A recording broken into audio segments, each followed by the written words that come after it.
Bienvenidos, iniciemos con la primera pregunta de esta sesión. Responder, en estos últimos 5 días, del 1 al 10, ¿cuán enojado te has sentido? Ahora pueden decir, en el trabajo, en el hogar, en el que tú quieras. Elijamos tu organización. ¿Cuán enojado te has sentido? Ahora vamos a tomar unos segundos para que puedas evaluar, siendo 10, por supuesto, ya lo más alto. Ok, a ver.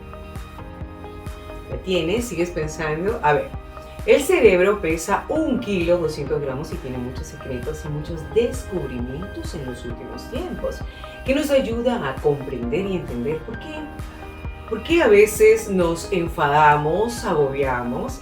Aquí aparecen las neurociencias y algunas respuestas de cómo gestionar nuestras emociones, pues estas tienen un impacto en el aparato digestivo.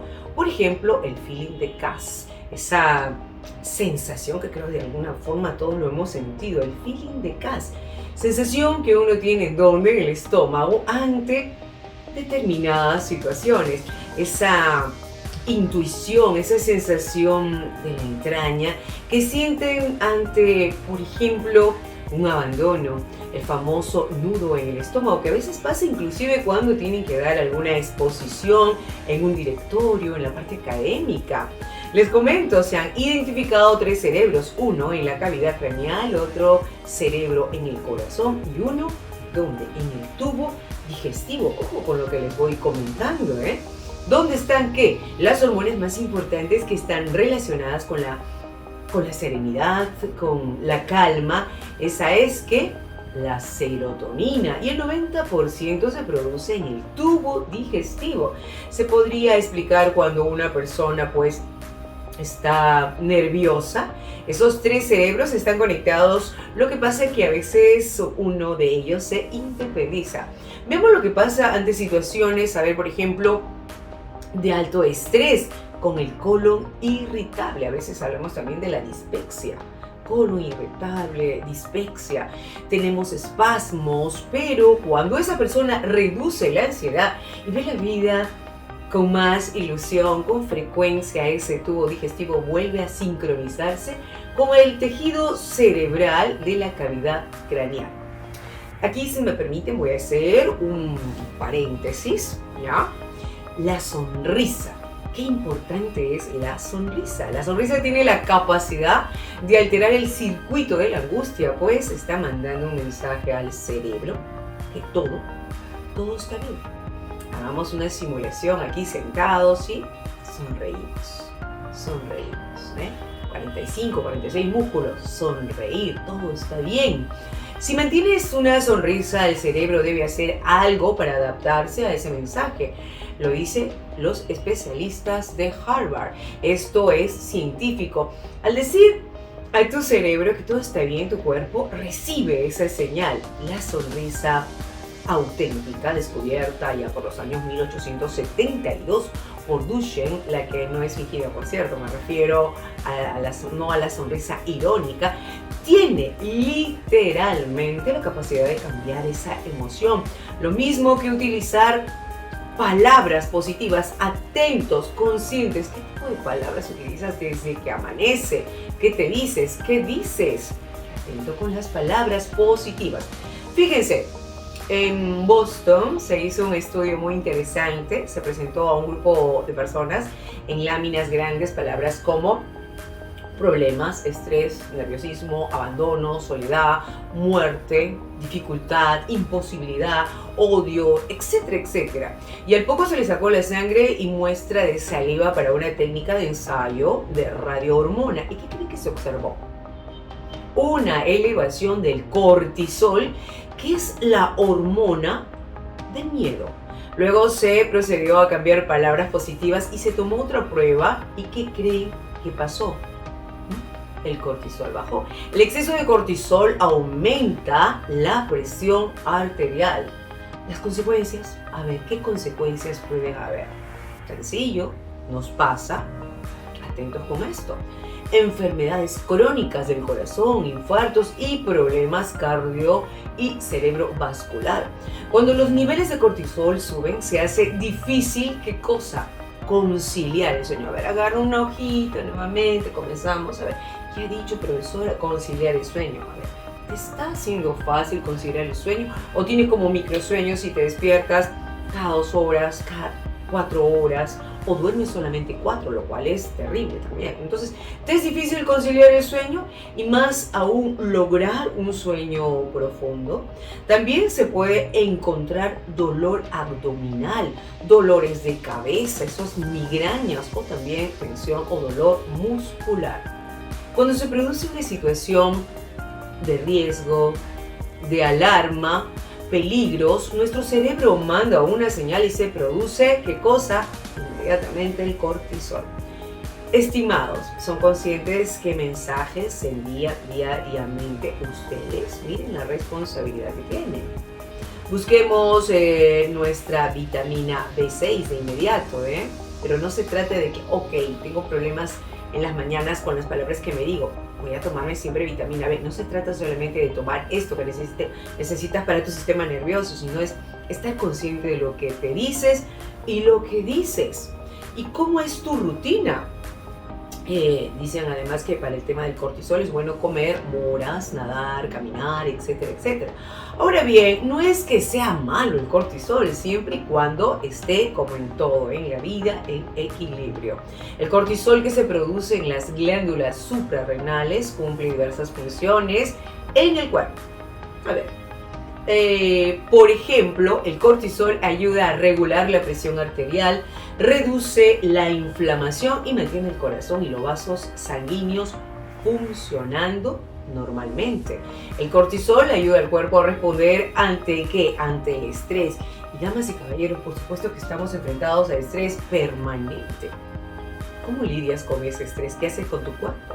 Tienes que ayudar. Atentos. ¿Cómo son los dolores por estrés, profesora? Bueno, entre otros, la tensión muscular por estrés puede presentarse con síntomas simples como, leves molestias, luego dolor en el área afectada, incluso, ¿qué más? Rigidez en el cuello, rigidez en el cuerpo. Se ha asociado con el dolor también, por ejemplo, de la cabeza, dolores musculares, pero ya crónicos, contracturas, incluso espasmos musculares. No sé si se han dado cuenta, habrán visto alguna persona que de repente va a la cama y están ya en ese momento de reposo, de relax, y comienzan a saltar los brazos, las piernas. Ojo, podría ser una alarma de que el cortisol está elevado. Entonces, ¿qué hacemos? Tú tienes las respuestas también. Nuestras palabras abren espacios emocionales. Vamos, chicos, sigan respondiendo a lo que les voy planteando. Les cuento, la Universidad de Harvard tiene importantes estudios al respecto. Una postura y visión amargada a largo plazo demostró que las consultas médicas son debido a emociones tóxicas, ¿como qué?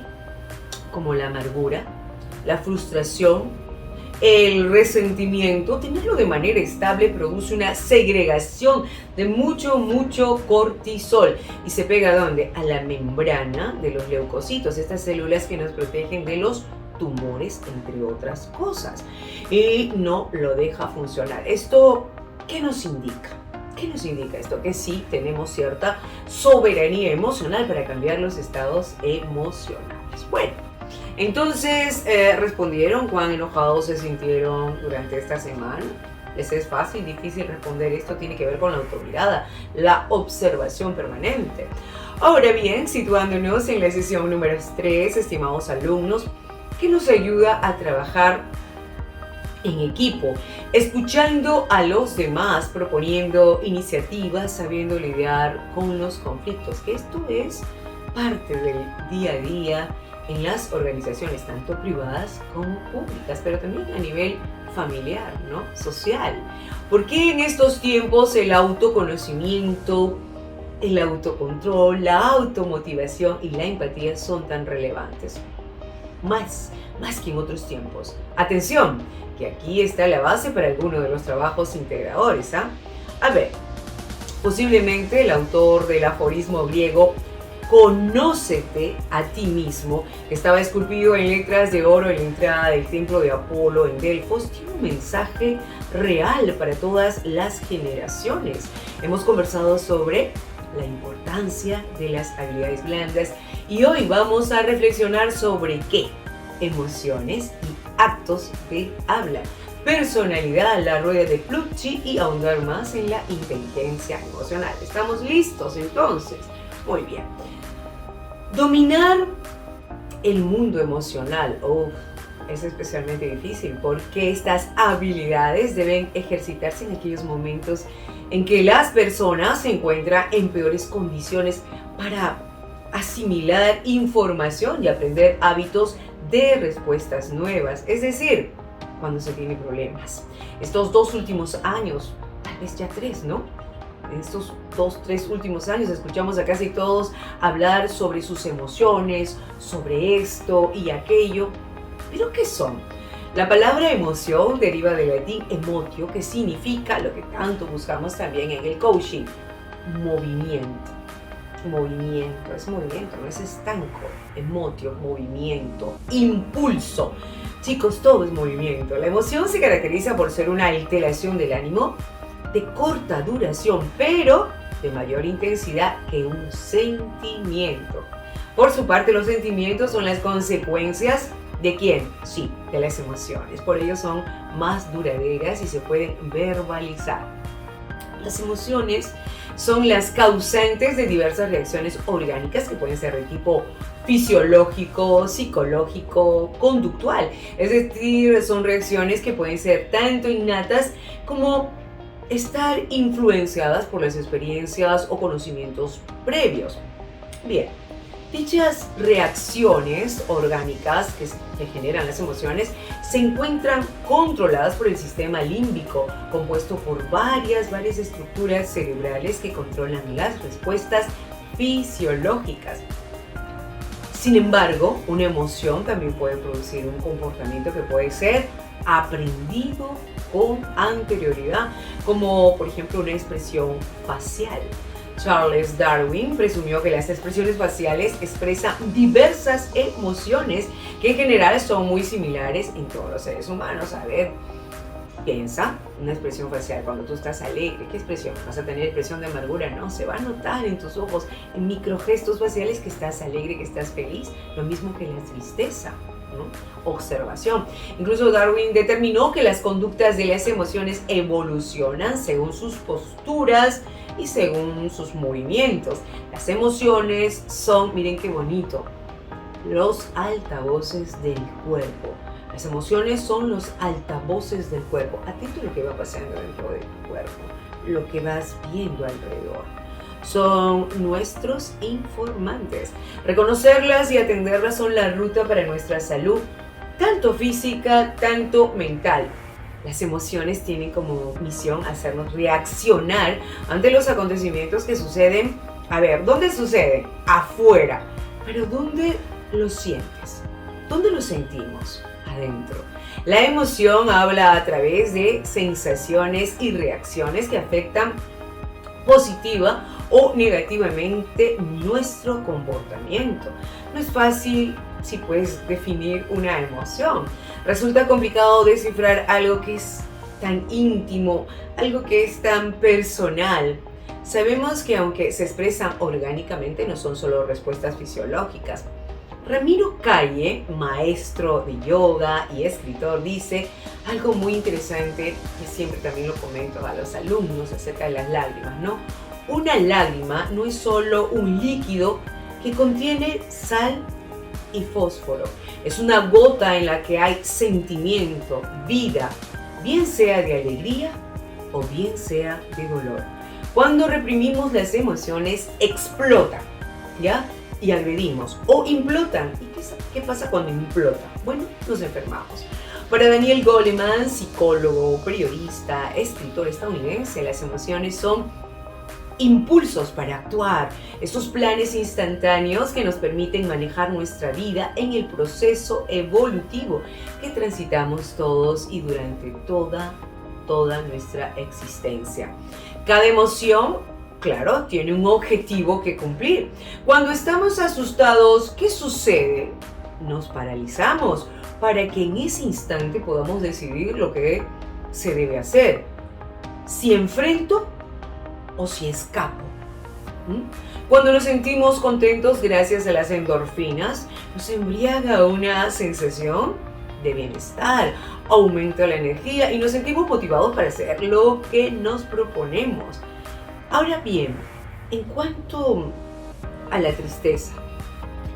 tristeza nos pone de parada, hay un descenso en nuestro ritmo metabólico inclusive, baja la energía y en ese, entre comillas, apagón, no nos queda otra que detenernos por los efectos de la desilusión, de la pérdida. Podemos esconder el miedo en silencio, tratando de convencernos que no lo sentimos, que no está presente, olvidando que esa emoción nos permite defendernos de las amenazas del entorno, poner también límites para no ser agredidos.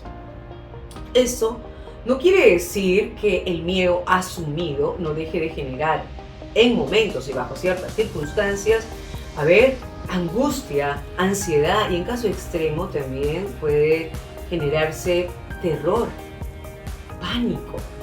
¿Lo han experimentado? Que puso en evidencia el coronavirus referente al miedo, donde muchos, si no es que todos, vivíamos con una palpitación constante debido al cortisol, ¿no? O sea, tengo que protegerme, tengo que actuar. Bueno, estaba ahí el miedo, abrazándonos, ahogándonos. Y ya pensábamos en escenarios terribles. Lo hemos pasado todos, ¿no? Un suceso que nos puso en penumbra, revelándonos cómo la vida puede cambiar de un momento a otro, sin previo aviso, donde poco pues nos sirven las certezas, la soberbia, ese consumismo imparable que a veces la sociedad, el sistema nos lleva, ¿no? Tapando un vacío, como que si comprando mucho, llenamos ese vacío existencial, esa sensación de tristeza, de soledad. Bueno, aquí no sirvió de nada la soberbia, las arrogancias y vanidades.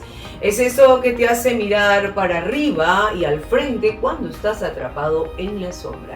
Eso que te saca de lo que tanto hemos conversado desde la primera sesión y sobre todo en la segunda sesión, de tu zona de confort, ¿no? Esa zona donde te sientes acomodado, motivado y que a veces te cuesta salir de ella. Aquí tenemos que responder evidentemente una pregunta.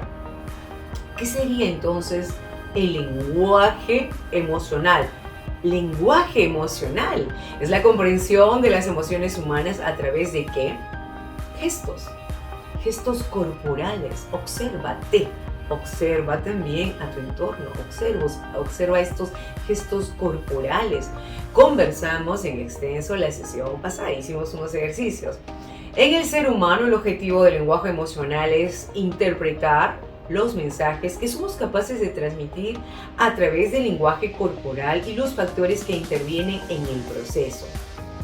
Detrás de las emociones que experimentamos existen tres procesos que la definen, ¿no? Sería conductual, neurovegetativo y cognitivo. Las emociones no se limitan a aquello que sentimos, sino que provocan una reacción en cadena en nuestro organismo y en nuestra conducta. Reflexionemos. ¿Qué es la comunicación emocional? Algunos ejemplos.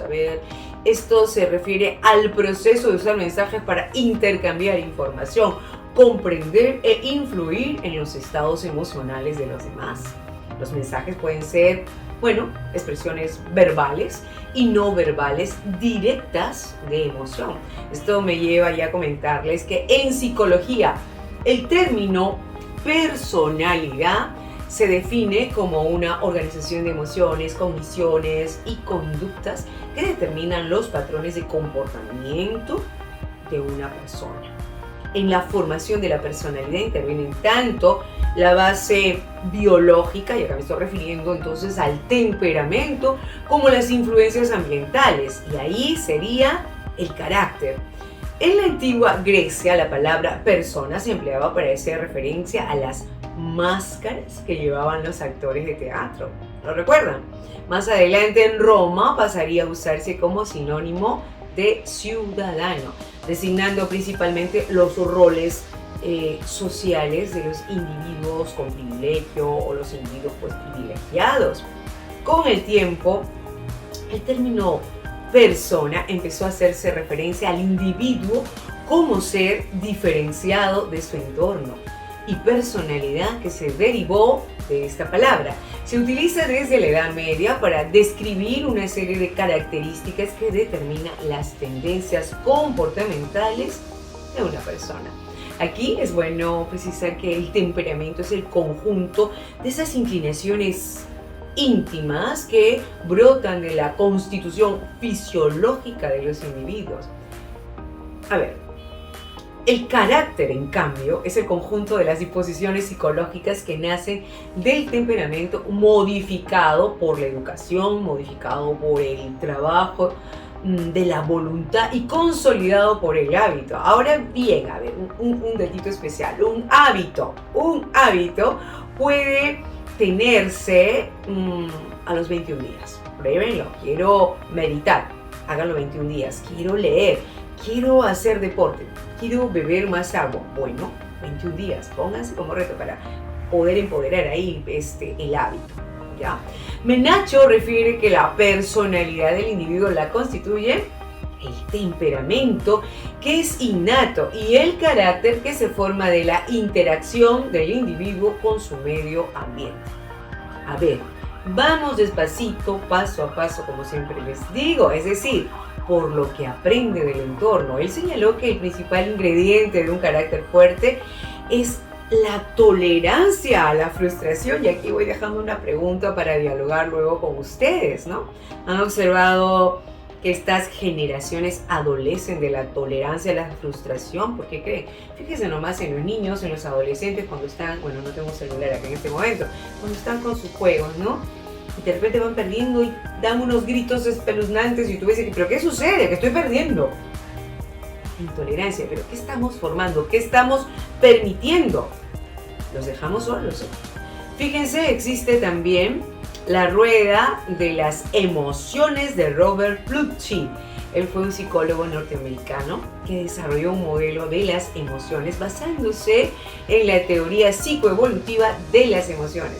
Esta teoría defiende que el mapa emocional, tanto de los seres humanos como de los animales, ha ido evolucionando con el objetivo de adaptarse al medio externo.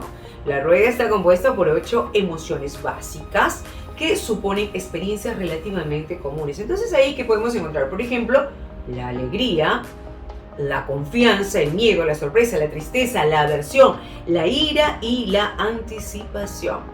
Encontramos, por ejemplo, la alegría, que es una emoción positiva, que se expresa como un estado de bienestar y satisfacción respecto a uno mismo, a la vida. Su grado más sutil se manifiesta con un grado pues de serenidad, un estado regular de calma, quietud y equilibrio. Ahora, ¿cuál sería su opuesto? Sí, la tristeza. Otra es la confianza, que es una emoción esencial para Plutchik, la cual implica la creencia firme que se puede actuar sin peligro de perjuicio o daño. Ahora, ¿cuál sería su extremo? La aversión. Mencionaré otra vez el miedo. El miedo es una reacción adaptativa ante las amenazas presentes en el entorno. Tiene a la ira como su opuesto.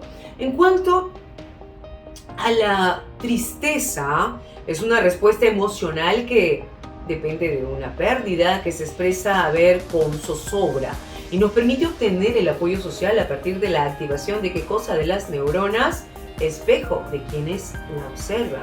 El grado más leve es, el aislamiento, una tendencia a la retirada de las actividades compartidas.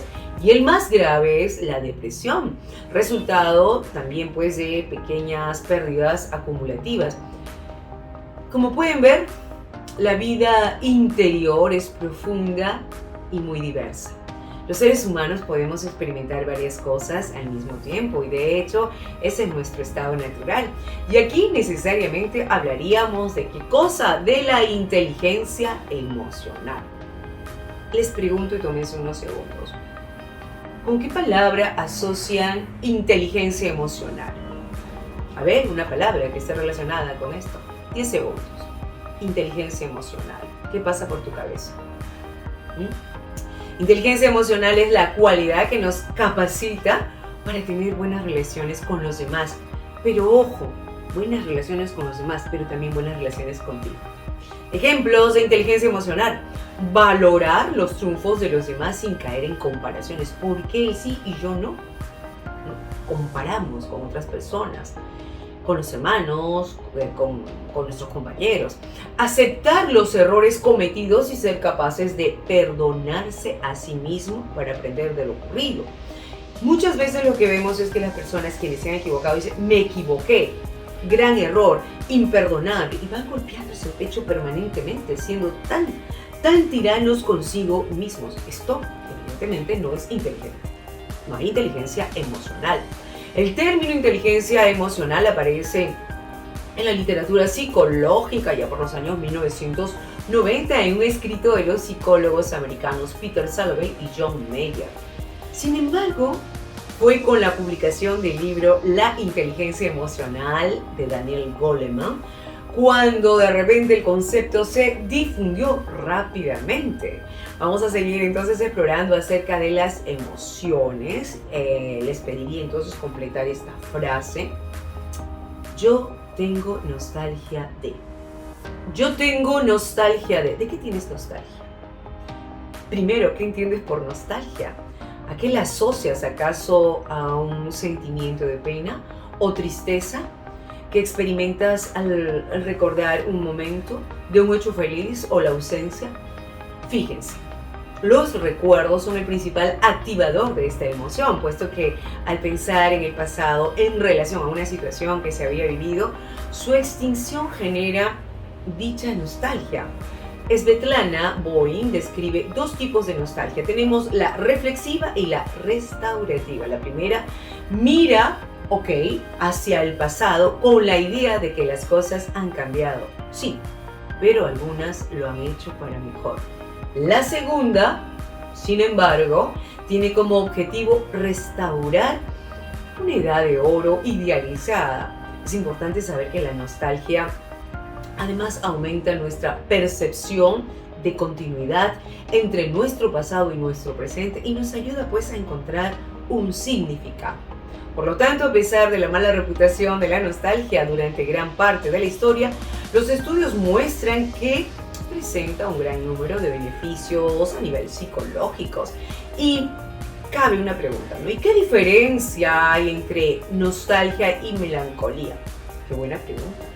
La melancolía nace de pensamientos tristes y se encuentra asociada con vivencias de emociones desagradables, haciendo que la persona se sienta pues decaída y sin entusiasmo, mientras que, ojo, que esto es muy importante, y lo vamos a hacer en clase con un ejercicio muy bonito, mientras que la nostalgia puede conectarse tanto con emociones desagradables como agradables, por el recuerdo de lo vivido. Vamos a seguir entonces explorando acerca de las emociones.